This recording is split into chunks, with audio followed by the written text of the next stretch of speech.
Hello everyone and welcome to the location gameplay stream here for the Murder at Castle Nathria expansion.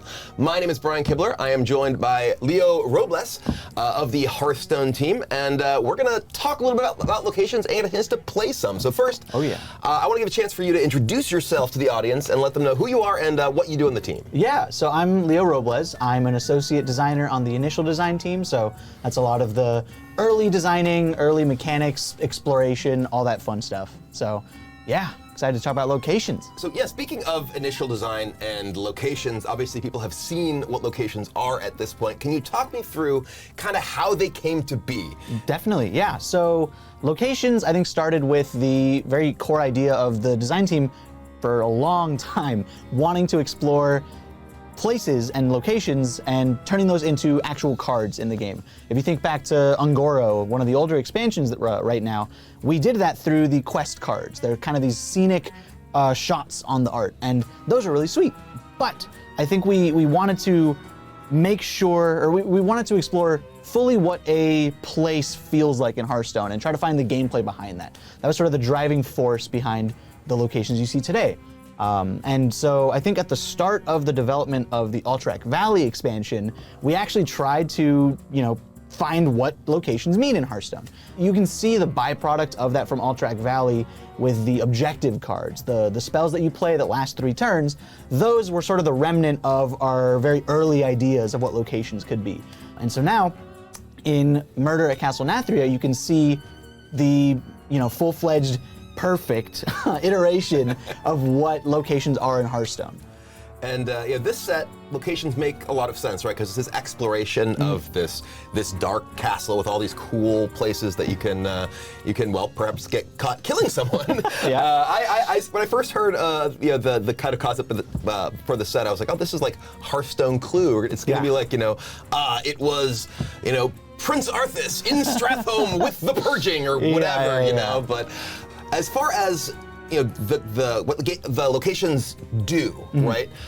One thing that sort of been suggested, these are to enable players to kind of play a little bit more on the board, right? There's been a pattern over the past year or so of Hearthstone. There's been a lot of decks that do a lot of things from hand, a lot of combos that tend to win the game. How do locations kind of promote that kind of gameplay of more being on the board? Yeah, so locations, I think the biggest thing is that they add a level of security to the plans you have further on in the game. When you play a location, you can use the ability on the location immediately, but you can choose not to. You can choose to hold off for a turn, because they do have a cooldown of once you use it, next turn they're turned off, then they're back on next turn. But if you play a location and then don't touch it, next turn you can then play a minion or do whatever combo ability, big play you want to do with the location's ability in mind as this kind of again, a security to ensure that you're getting the sweetest play possible next turn. So if your opponent shield shatters your board, which that happened to me a lot, I'll say, in the past year or so, you can still play something and buff it with a location or get whatever sort of bonus effect. Okay, very cool. Well, I'm sure everyone out there is anxious to actually see these locations in action, so can we play? Yeah, let's play. Definitely. All right. And you're going to be playing a mage deck full of a bunch of brand new cards that people haven't seen. So. Everyone likes brand new cards. That's what we're here for, I also hear that one of the main suspects of Murder at Castle Nathria is actually in your deck. Really? Yeah. Okay. Ooh. Looks like the detective. We've got the detective, Murloc Holmes. I'm a big fan of this guy. Yeah, I love his golden animation so much. Look at him. I guess we can't really, we got to mulligan first. All right, we're gonna keep the new card and mulligan all the non-new cards. As you do. That is the correct mulligan decision in these reveal streams. I think so. This is my second or subsequent rodeo. So, all right, and here we have our location. Nightcloak Sanctum. All right, so 3 cost, freeze a minion, summon a 2/2 volatile skeleton. Okay, and we got a click clocker. Nothing we can really do here, so we'll just go ahead and end the turn and hope to draw more new stuff. Speaking of new stuff, Frozen Touch, another card from this set. The Infuse keyword, brand new for this expansion. So for people who may not have seen that, how does Infuse work? Infuse is the new keyword where, while it's in your hand, after X friendly minions die, it upgrades to its more powered up version. In this case, after 3 friendly minions die. And Different cards have different infuse counts. All right, well, this is the location gameplay stream, so we're going to coin our location here. Yeah, of course. The Nightcloak Stadium. So we play this. Sanctum. Sanctum, sorry, not Stadium. Nightcloak Sanctum, okay. So now, and we just kind of click it and drag it to something. Yep. All right, we're going to freeze you and Boom. summon a 2/2 volatile skeleton with death rattle, deal 2 to a random enemy. Which notably, Volatile Skeleton is a collectible card itself. Okay. It's a neutral card. Got it. All right, and we'll end our turn. And this closes off. So this is, and we see the little hourglass. So that indicates, as you mentioned, it has a cooldown. So next turn we're not gonna be able to use it, correct? Or Okay. yes, you're correct. Nope, you're not going to be able to use it. Just to be clear. And one of the fun things about locations visually is, you know, in the theme of Castle Nathria, this very like regal location, we kind of styled or the art team styled the location pucks on the board and in their card frame, kind of like these very nice portraits. And you can see the doors on the location open up. Oh yeah, you see that? It's kind of halfway open, so we're almost able to go back there. Yep. All right, so now we got to decide what we're gonna do this turn. So I kind of want to get the infuse bonus to even just find out, oh, this gives me a second copy of itself. I was going to say, to find out what a frozen touch is, then I'm like, wait, this is a frozen touch. And to be clear, it gives you the uninfused version. Okay, so it gives you a version that cannot give you... Yeah. Wait, well, can it continue? Yeah. Okay, so it'll give you the default version, so you have to re-infuse that one. Okay. And yeah. Yes. All right, well... You might want to maybe go on the defensive, just to... I don't know what the clues are for this. So I think I want to try and just hold off and stay alive, get this infused. So we're going to play a treasure guard here. I might want to attack first into something, see if we can get... I can also just attack and ping. True. So this is going to be doing 2 damage to a random enemy. All right, I'm going to start by attacking here and see where my damage goes. Fingers crossed it hits. Boom. Oh, hit face. Always face. No. Always face. That was the worst case scenario. Okay, Well, now you're winning. We're going to play One treasure health guard. above It's him. true. I am winning in the health race. And for Murloc Holmes, I think generally speaking, it might actually be a good thing to hold off to play it, because the more you know about your opponent's cards, the better off you are in actually getting all the clues right. Okay, so what are the clues that we're looking at? The first clue is you have to guess which card started in your opponent's hand. Okay, and that's obviously a lot easier once you've seen cards played out. Okay, Yep. so now I can use this. It's back. But the red indicates this is my last use of it. Yes. All right, we're going to go ahead and use this here. Get frozen. Boom, freeze that, and we get this, and now our location is gone. Yep. Okay, and now we have many, many volatile skeletons, though. You drew both of the ones that are in your deck. So I feel like with this in our hand... Oh, actually, never mind. I thought your skeleton was able to attack. and I was No, like, yeah. Infuse! So this is an interesting spot, because it's like, Yeah. okay, do I want to play out more stuff, or do I want to wait and see if I get the opportunity to use this? I think I'm just going to go ahead and play out my 2 volatile skeletons, because if he wants to trade with me here, that's also great, right? Any attack into that is very awkward for him. Those health totals on his side of the board, perfect. They are beautiful, beautiful. And going back to Murloc Holmes, the second clue. The second clue is guessing what's currently in their hand. Okay. So once you get a feel for what their deck is, what their game plan is, and what That's they might be interesting. holding on to, it's especially useful if they're running infused cards. Sure, Because if yeah, they're like, infused, you know that's the one. All right, yep, and unsurprisingly, going face here. Now he's winning. Dang. All right, so we want to get one of our guys killed and then be able to cast our frozen touch. Yeah, and then... So let's start here. Fingers crossed. Boom. Okay, that was pretty good. All right, so now we can frozen touch. We'll frozen touch this guy. Good call.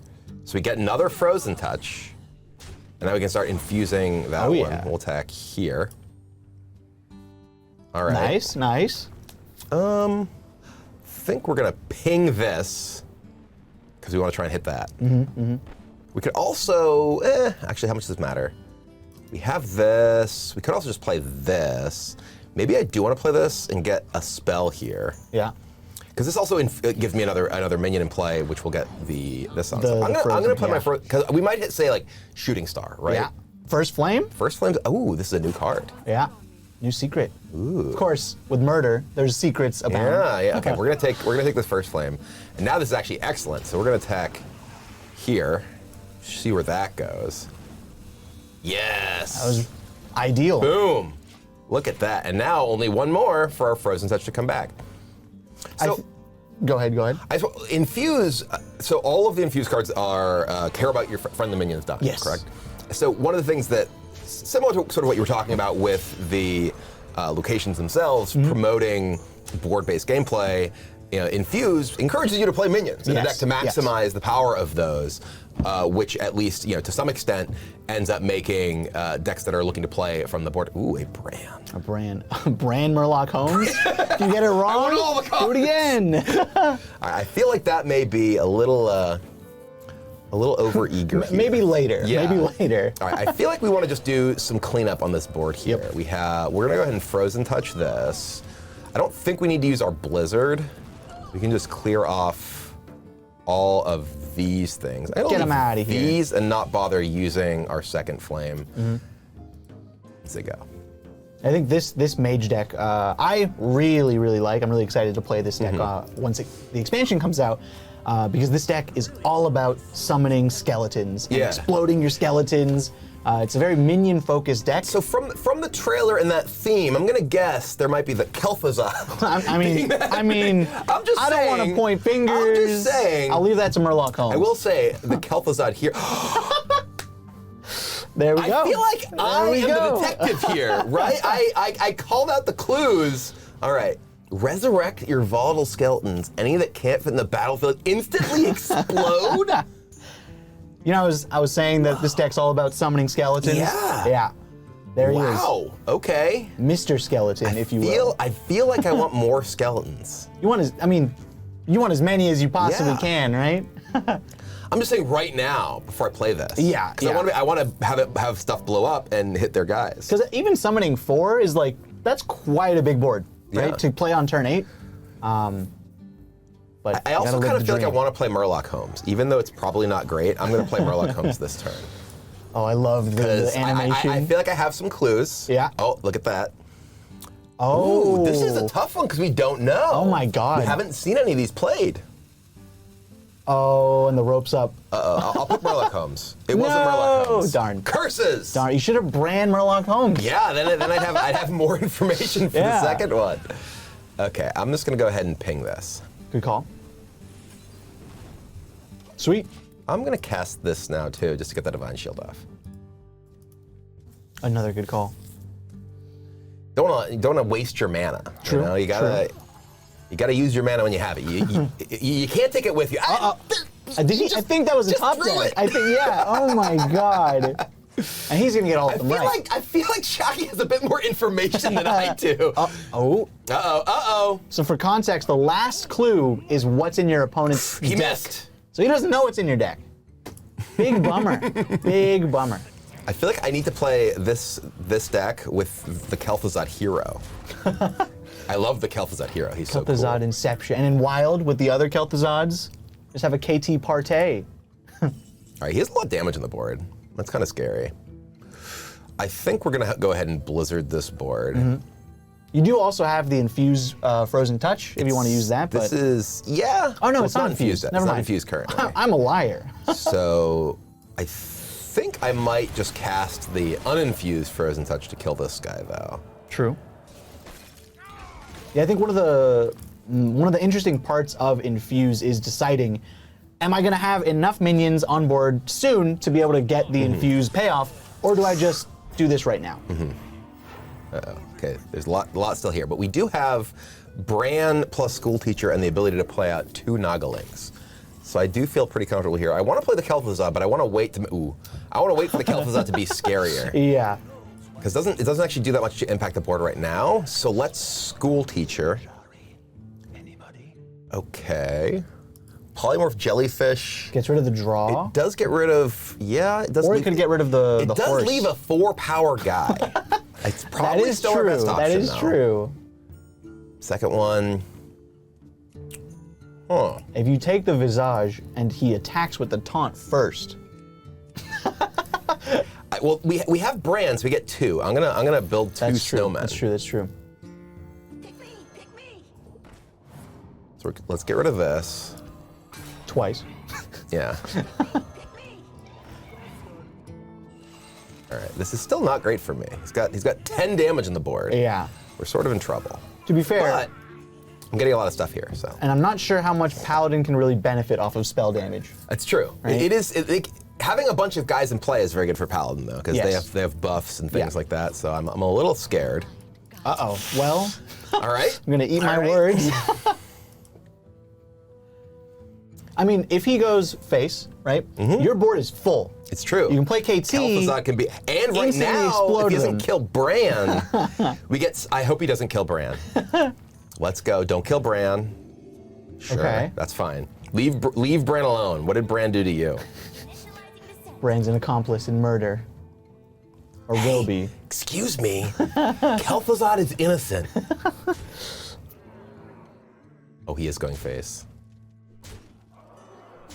This isn't even lethal, right? But it's sweet. No, it is. All right, so this gives me 8 explosions. Yeah. All right, we're doing it. I don't care if it's right, we're doing it. I'm gonna ping this first. Yep. Get the Divine Shield off. Boom! Let's go. Yeah! Oh, yeah. Oh yeah. All right, well, we're gonna kill this, and then everything's going face. Come on. Come on, mouse. Listen to me, mouse. Playing Kel'Thuzad, I clearly froze my fingers. Doesn't he say something like that? Like the ice in your veins will, Will freeze. consume I your don't soul or remember something. Exactly. Yeah. I mean, you did play several frozen touches. So right? I had to, listen to Kel'Thuzad a lot because I did original Nax in Oh, yeah. vanilla. Ooh, we saw this guy earlier. For each paladin your card in your hand, randomly gain Divine Shield, Lifesteal, Rush, or Taunt. Whoa. So this is like kind of a mono paladin effect. He's just leaving us with the brand. I mean, he did kill Kel'Thuzad, so. That's more of like a power play, right? Yeah, so deal 2 damage to all minions, summon a 2/2 volatile skeleton for each killed. So one fun thing about Deathborn is in World of Warcraft, in the Shadowlands expansion, there's different covenant spells based on which, basically based on which covenant you side with. You get a different covenant spell for your class based on that covenant. And for each of the classes, we did make a covenant spell based on their murder suspect. That's the exact one from WoW. Interesting. So that is I think it's the Maldraxxus Mage covenant spell. Ooh, Frozen Touch, Shattering Blast, Ignite. We get double cast in each of these. Shattering Blast with your 2 skeletons, does that mean anything? No, they need to freeze Or your the 2 guys. snowmen. I think we're just gonna take Ignite. We'll put a bunch of Ignites in our deck. It'll be cool. Oh God. First flame, first flame. Pick me. Pick me. Pick me. And this is gonna leave me with second flames. The animation time though. Oh no! It took too much time listening to your story! I'm sorry. I'm sorry. It's all part of my plan. Ah! Ah! Ah! Ah! I think, no, it didn't go through. It didn't go through. I didn't get my things, no! I'm dead! I mean, maybe Chalky will be. No, he's not. There we go. The There we go. covenant spells in the story got me killed. Well, now I just won't tell that story in the next game, right? We save time. There are for that game. priorities, People out there care more about hearing cool stuff about the set than they do about me winning, even if my ego is terribly bruised. That was the first game of locations and the skeleton mage deck. You also got to play KT. Yeah. Which is pretty Kel'Thuzad sweet. was cool. Yeah. I still blame playing Kel'Thuzad as my mouse getting frozen, so it couldn't maneuver. That's reasonable. That's Yeah. fair. So you mentioned this is one of your favorite decks, and what is the reasoning behind that? What about it speaks to you? I think the biggest thing is, I think mage. I mean, with Sunken City, we had mech mage, which is mech mage and naga mage, which are both very board focused. Build up your big board of your minions. And I think this is in a similar vein, but I just like seeing the skeletons explode and Yeah. just deal random damage all over the place. One of the interesting things about the skeletons to me is that they are damage to a random enemy, not random minion. Yep. So it kind of can play as both board control and as a finisher. Yeah. If you have Kel'Thuzad and you've had 10 skeletons die and you manage to play it with Bran or something like that can just kill your opponent right there. Yep. But it can also be this kind of mid-rangey board control, grind out, kill your opponent stuff. And Yeah. that kind of dynamic aspect of how that mechanic can play out is interesting to me. And I think when we saw you play Kel'Thuzad, Chalky had a board full of minions, and you cleared all of them off, right? You had to use some attacks for the final one. If he had no minions, it would have been just as devastating for him to get hit in the face by all those skeletons. So let's play another game. Okay, okay. I want to play another game. So let's go. All right. Well, here we have our opening hand. 2 locations. you can coin Sanctum Yeah. into Sanctum. So you can have 2 of them in play at once. you definitely so they're, can. they're not like unique. Because for instance, the objectives in Alterac Valley were unique. You Yes. only have one of those in play at a Yes. time. These, I assume because they take up a board slot, Yeah. you're allowed to have multiple. So I want to keep both these. Yeah. Let's mulligan these. They are not new cards. I think one cool thing about right now, you're going to play 1 on turn 2, at least I hope, and then 1 on turn 3. That kind of delay where you have that turn off from playing it. If you play both one after another, you don't have that, right? You can actually use the effect every turn. Because of the offset and sort of the cooldown that they have. Yep. All right. Let's end turn. And they do, they take up a spot in the board. So how does that interact with things like, say, mass removal effects or cleave effects? Like, they're not minions, Yep. so your opponent casts Twisting Nether, they're not going to die. Yeah. But what if your opponent were to attack with, like, a minion with cleave or a weapon with cleave? So your opponent can't attack locations. They just can't like damage them. And if against cleave, you position your board so that it's minion, location, minion, location, minion, their cleaves are just kind of useless because the cleaves are trying to hit the locations, but those aren't minions, they can't take So damage. they're kind of just like, in that case, like you had a dormant minion in between. Yeah, Okay. precisely. Let me see that close up. We have our first skeleton of the game. Oh yeah. Murloc Holmes is back as well. I feel like this time I know more of the cards that he seems to have in his deck. So, well, this is a very interesting card in a number of ways, right? Because if you are someone who plays a ton of Hearthstone, right? Yeah. And you kind of have a sense of what all the cards that are typically played in decks, you'll have like a better sense. Like, for instance, does this only pull cards from their deck, like actually in their deck? So I think the the logic of Murloc Holmes, there's a lot to it. There's a lot that's factored in, but my understanding that guy, 'cause he won't is die. that what it does first is it pulls the cards from your opponent's opening hand, current hand, and deck, and puts those in. Then what it tries to do is find invalid options that are still in their deck, or that still started in their deck, to put in like the wrong answers. And then I think if for whatever reason, like you somehow play Murloc Holmes on turn 1, and their deck is just you've seen too little of their deck for information for like to have incorrect answers, it just pulls from cards that the class has in rotation. Interesting. All right, so we have 1 location up. We have this. We're gonna definitely freeze the big guy Yep. and get another skeleton. That's already 3 skeletons. Yeah. All right. Well, I think we're just on a skeleton plan. We're just gonna play this. We're gonna ping off this divine shield and attack here. Look at our skeletons go. And like you were saying earlier, even if they trade into the skeletons, they're still gonna do some damage. Ideally, remove some minions.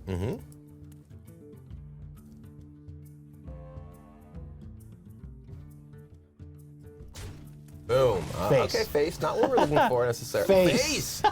Wow, these are very aggressive skeletons. I had a This guy did game. not get rush. I had a game in our last play test that I think my first like 5 skeletons face, and they had a board of minions. Listen, they have a plan, okay? Don't doubt the skeleton's plan. All right. Well, we do have a freeze target here. I think. Do you maybe spell coiler or do you school teacher to find like to get the noggling to fill out your curve?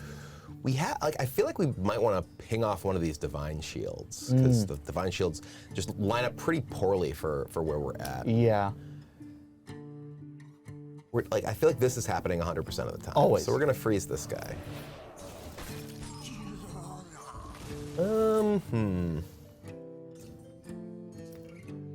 Yeah, let's play the spell coiler.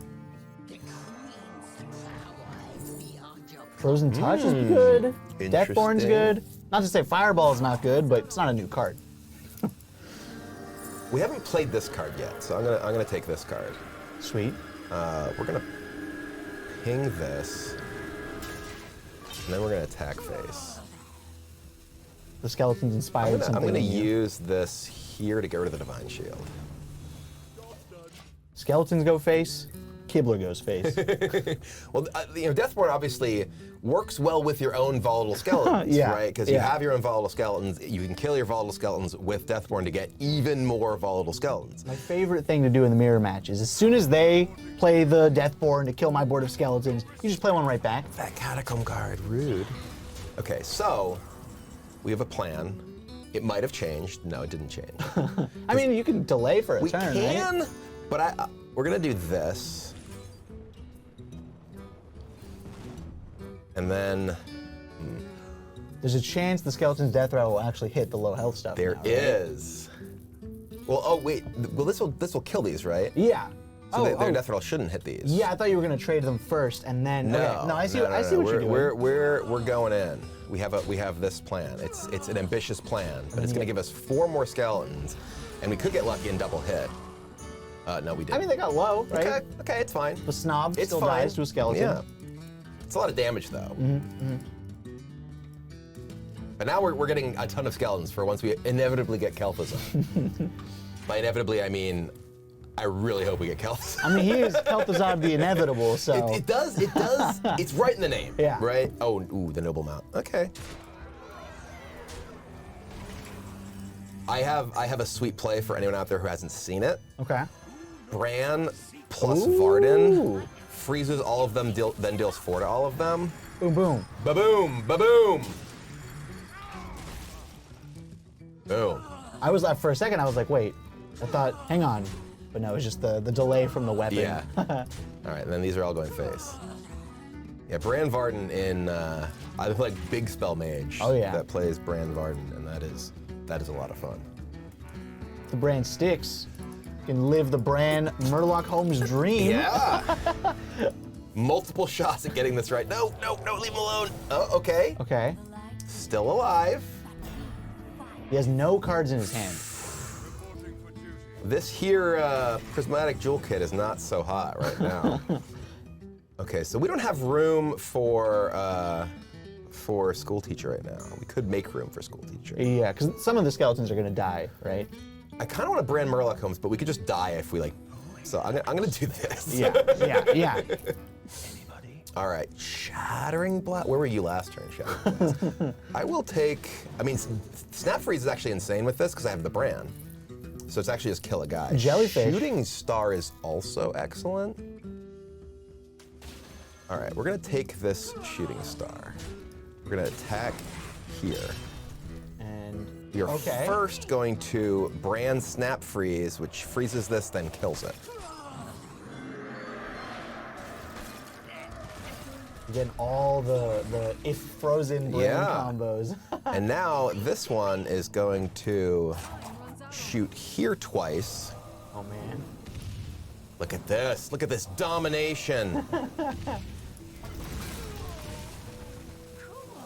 All right. I still can't move this mouse fast enough. Oh no. Oh no. Freeze. It's too much. Oh no. We don't even have Kel'Thuzad yet. So one thing, I know I talk about Murloc Holmes a lot, but he is not going to have any cards in his hand unless he draws a bunch right now. Tomorrow. If you play Murloc Holmes while their hand is empty or their deck is empty, I think you just skip over that clue. And Oh, interesting. You go to the next one. So you don't get 3 cards, but technically. Well, you know what? We're gonna try it. Bran's dead, but I want a Murloc Holmes now. Boom. Well, he's investigating Bran's murder. Yeah, Bran just got killed. That was really unacceptable. He definitely had this in the starting hand because he played it on turn 1, and then this card is in your skips the opponent's second deck. one. So. Okay, it's definitely not Samuro. That's a legendary that's in play. Yeah. He already played 1 Catacomb Guard. I mean, we saw this in the previous game, so. Hey! Look at that! Boom. Boom. Yes. Thank you for the taunts. Okay. All right, I kind of want to get. I need to get this killed so I can go get Kel'Thuzad and blow him up. All right, I'm not going to play that. I want to somehow let him get this killed so we can Kel'Thuzad him. You can also frozen touch it yourself. It's true. It's true. Okay, that's what we're doing. We're gonna attack here. Frozen touch this. I assume my highest cost thing is Kel'Thuzad. I also assumed the same thing.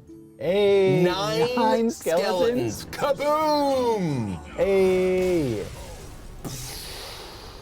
Yes. And imagine if Bran had stuck. I know. That was beautiful. It worked out a lot better when I actually clicked things instead of not clicking things and dying. Now that we've had a chance to see both the volatile skeleton Kel'Thuzad gameplay a bit, as well as location in that deck, I'm sure everyone out there and myself want to know more about other locations, right? Definitely. We can actually take a look at 2 of them that people have yet to see. All right, ooh. The first one we might want to look at is the priest one, the Cathedral of Atonement. Okay. So the Cathedral of Atonement, let's pull it up right here. All right, Cathedral of Atonement. Here it is. It is a 3-mana location with 3 durability. Give a minion +2/+1 and draw a card. Wow. So this effect, it's pretty simple, easy to understand. But very good. Yeah. Oh yeah. It's funny because one of the things that I have been, I've played a ton of Priest. Priest is my most played class. One of the things that I find, a little bit frustrating sometimes as a Priest player is the inability to do stuff in the early turns of the game that feels like it matters. Yeah. Right? There's the kind of stereotypical hero power emote on turn 2 as a Priest, right? Yeah. And if you're playing kind of a mid-range or a controlling type Priest deck, or even a proactive Priest deck, and you just miss an early play, it feels really, really bad. But this gives you something that you can play out. And Priest, outside of kind of combo card draw stuff in the form of Handmaiden or Northshire Cleric, really does struggle with actual card draw. And this is something that gives you a productive way to use your mana in the early turns of the game, a way to solidify a board presence and card draw. Yeah. It's kind of everything I want in a proactive Priest card. Yeah, and I think the biggest thing about this card is both halves, the buff and the card draw, I think are very useful, right? Like you said, Priest I think struggles a little bit with card draw. Recently, Handmaiden offers, 3 mana draw 3, which is kind of huge for Priest. It is, but only for a very specific type of Priest deck. Yeah. Right? I have tried to make Dragon Priest work so many times since Draconid Operative was brought back in the core set, and have really just failed repeatedly, right? And a big part of that is, without something like Twilight Whelp to play in the early game, you just don't have that much that you can do that really gives you value for your mana that you're spending. And this both gives you that card draw, gives you that ability to buff your minions, make them both more threatening and more survivable. Yep. As well as help you find those other key cards in your deck by giving you card draw. This is 3 cards. Yeah. Obviously, it's over the course of a number of turns because of the cooldown and the fact that you can only use it, once every other turn effectively with the cooldown. Yeah. But it's really, really powerful, it feels like, in those sorts of decks. And there's something to be said about, let's say, worst nightmare ever happens. You don't actually play any minions, turn 1, turn 2, turn 3, or you play something and it gets removed. You can still play this on turn 3, and then your turn 4 play is just better. You get another card, and you get a little bit of an extra buff. It's not like a buff spell where you need something to have survived a turn, right? And that can be challenging against control decks that have a lot of removal, especially in the sort of middle turns of the game. You could be sitting there with your blesses and whatever in your hand. You're like, oh, everything's dying, right? But no, this seems very, very cool. I'm very excited to play with this. Yeah. And you said we had another one to get to see today. Oh yeah, this one's another simple one, but it might be a little bit different than what you're used to seeing in Druid. It is the Hedge Maze. 3 mana. Hedge Maze, okay. Hedge Maze, boom.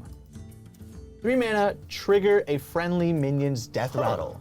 And this one, notably, has 2 durability. Not every location is going to have the same amount of durability. Some of them have 2, some of them have 3.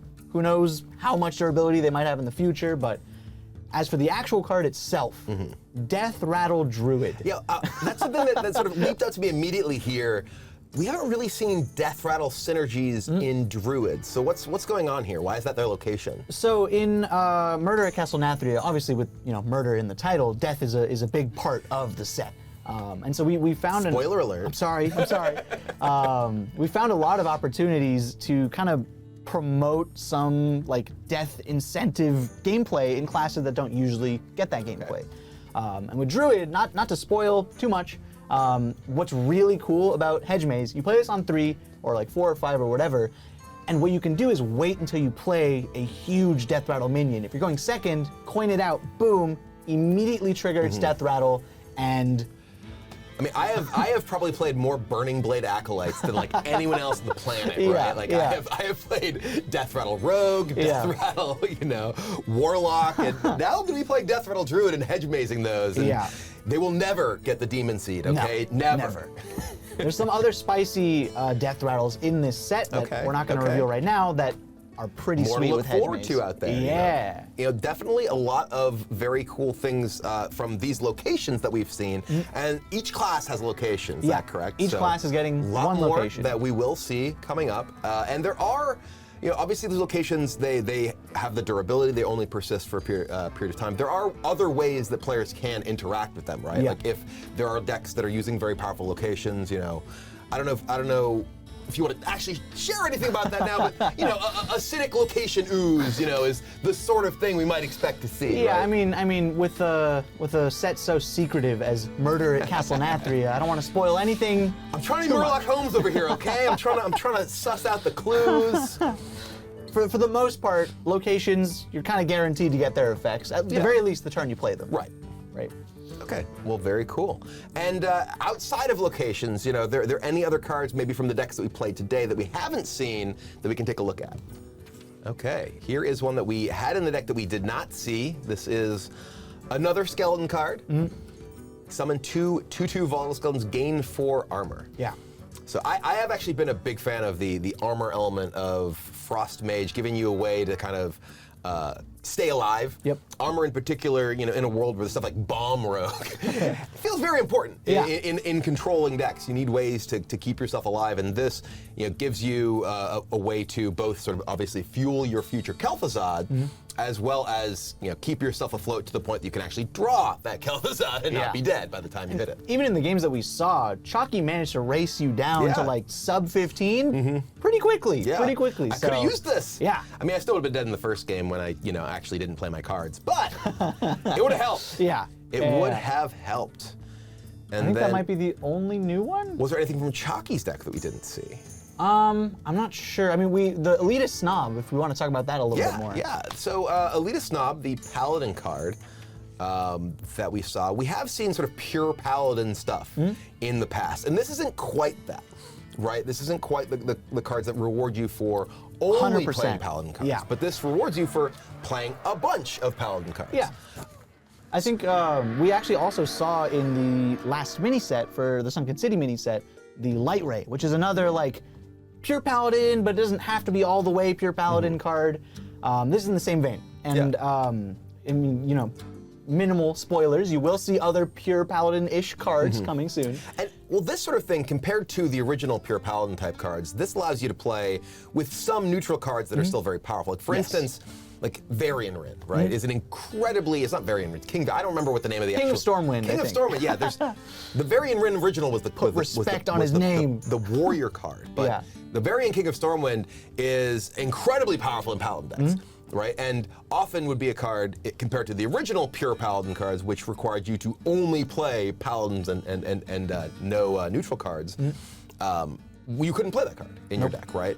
So this enables you to still be rewarded for playing a Paladin-heavy deck, while also being able to play with cards like Varian King of Stormwind that really help your deck go. Yeah, and I mean, this payout is really pretty big. good. It's pretty Yeah. good.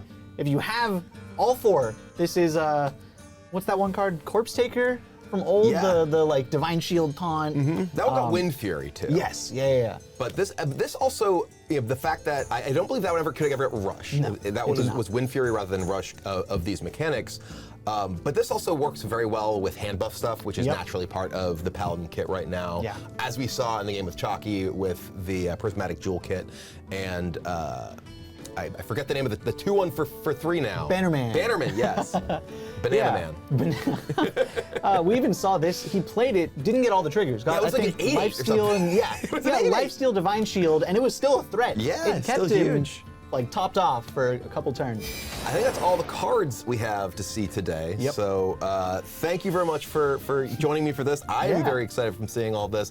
I did want to know if there's anything we haven't seen that you might want to tease a little bit, something that might be your favorite that we Yeah. haven't gotten to look at just yet. I mean, there is one card that I'm really excited for, among many, but the one that I'm Say most... just one? Yeah, I'm only excited for one.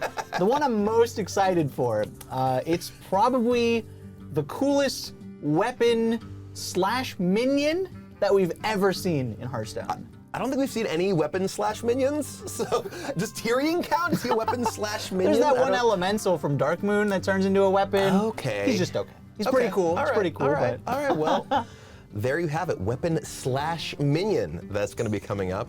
But thank you very much again for joining me for this, for the location preview here for Castle of Murder at Castle Nathria. Castle of Murder. Castle of Nathria. Murdering.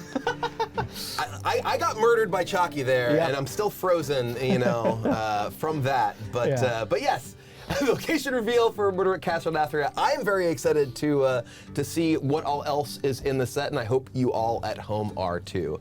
So thank you very much for watching, and we will see you at an upcoming undisclosed location, perhaps that you can find with the help of Murloc Holmes soon. So take care. We'll see you then.